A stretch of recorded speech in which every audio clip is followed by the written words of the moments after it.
இல்லப்பா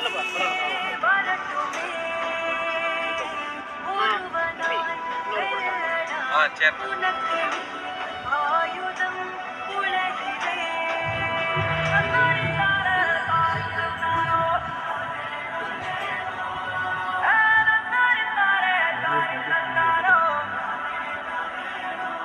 பகல்லே கனவா சாப்பிட்றோம். ஏய் விளையாட்டு அடிச்சா வேணும் அடிச்சியா? வேணும் தானே அடிச்சேன். அதானே இந்த விளையாடுறவெல்லாம் என்கிட்ட கோச்சுக்காத. இந்தாடா இந்தா இதை கொண்டு போய் அவன்கிட்ட வை. அண்ணா நான் இது இப்ப நான் வைக்கிறது கொண்டு போய் வைடா, அவன் எதில் விழுந்தாலும் தும்பா. ஐயா தோற